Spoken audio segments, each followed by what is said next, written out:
What's going on, guys? Happy Tuesday morning. I'm back in my house, which means I'm back onto my favorite and normal routine. Really awesome. Last night, I got to spend Sunday evening into Monday with my daughter, Kina, who really wanted to go up to our cabin last minute. So we did that. We did a lot of sledding. We played a lot of games. We baked some things together, played on the slide, did a lot of fun things. But what I really loved is on our drive home, we just talked the whole time, and it's something that we don't do often because she likes to do her thing, and but that was super awesome. And as we were driving home, she says, "Daddy, I want to do 80-day obsession with you, and I want to do better with my eating because she loves treats." So I was like, "I'll help you. So do you want to get up with me tomorrow?" So we did. Guys, honestly, my alarm went off at 5:15 this morning, and I got up, went to the restroom, and I was like, "Nah, I'm tired. We got home late. I'll just sleep in, get her ready for school, and tell her I was tired." But no, I reset my alarm. I laid there for a minute. I was like, no, I'm going to do the 5-second rule from Mel Robbins. 5, 4, 3, 2, 1. I got up, made that decision, drank my pre-workout, had my pre-workout meal, and I went and got her. And it was an amazing and fun workout. And it was day 46 called the Cardio Core Workout. So I'm going to share something with you guys. I've been doing and helping people with online health and fitness coaching for 7 years officially, almost 8 years since I just began helping people. And it was about 8 years ago when I got my first message. And that's why I wanted to share this quote with you guys. Wolves don't lose sleep over the opinions of sheep. So I want you guys to stay here with me on this. I'm going to give you guys a very important message. I'm super loud and bold about health and fitness, and I'm going to do it even more loud and more boldly as we move into 2018. So I just wanted to put this out there.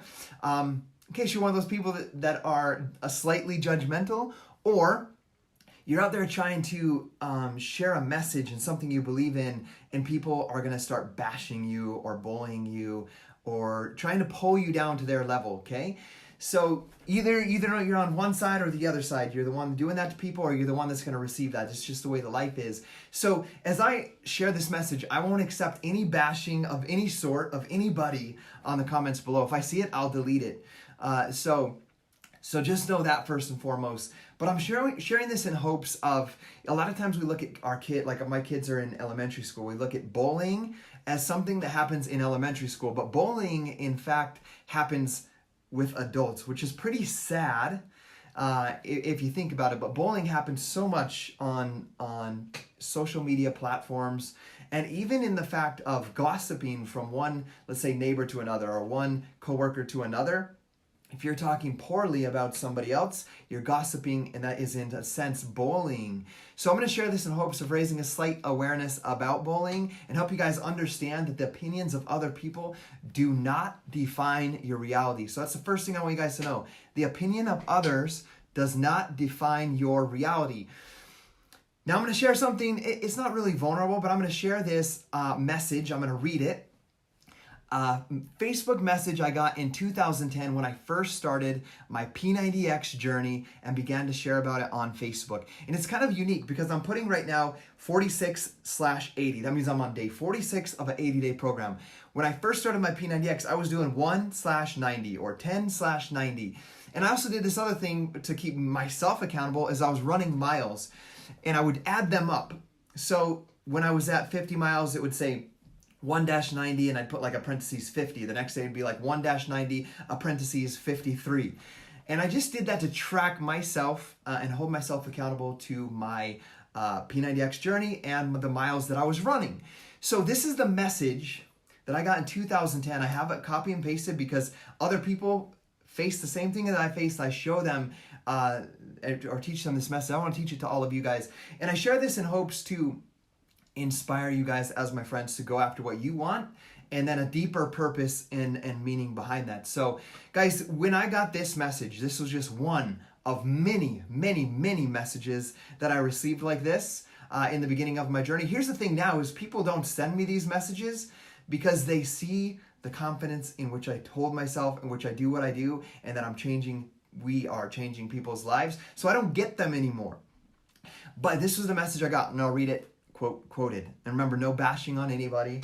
So the message is, I was just browsing your Facebook page from my daughter's profile. She pointed out that you like to talk about yourself. your body, your home runs, your model wife, etc., capitals a lot, exclamation points. And I thought I would fill you in on something. Do you think there's a reason that you don't get any comments or likes on your blog posts? It seems like you talk about yourself until you turn blue in the face. Keep your ego to yourself and maybe more people will enjoy your friendship. I know that you are one of the most perfect of God's creations, but you can just keep that to yourself. And if your self-esteem is so low that pleading with the world to think you are amazing will fix it, you're wrong. Have a nice day, Mr. Perfect. Exclamation point. Quotes. End of quote. So guys, have you guys ever been judged by somebody? This quote sticks out to my mind anytime that I hear rumors or gossip about myself, friends of mine, or anybody else. And one of the important things that I've ever heard that's helped me in my life during these things is something along the lines of this. If you guys value somebody else's opinion of you more than the opinion that God has of you, you're putting a false God before him. I want to repeat that. If you're putting someone else's opinion of you over what God's opinion of you is, you're putting a false God before him.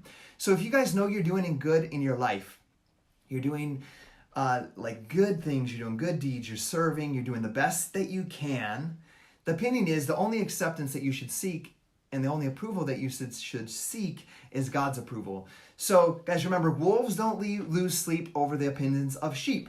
And something that I want to share with you guys is a quote from a book called A Purpose-Driven Life by Rick Warren.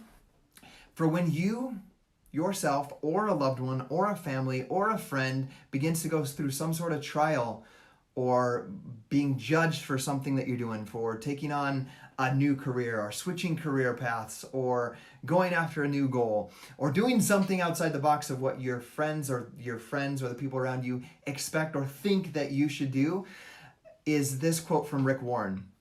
It says, "You also know you're surrendered when you don't react to criticism and rush to defend yourself. Surrendered hearts show up best in relationships.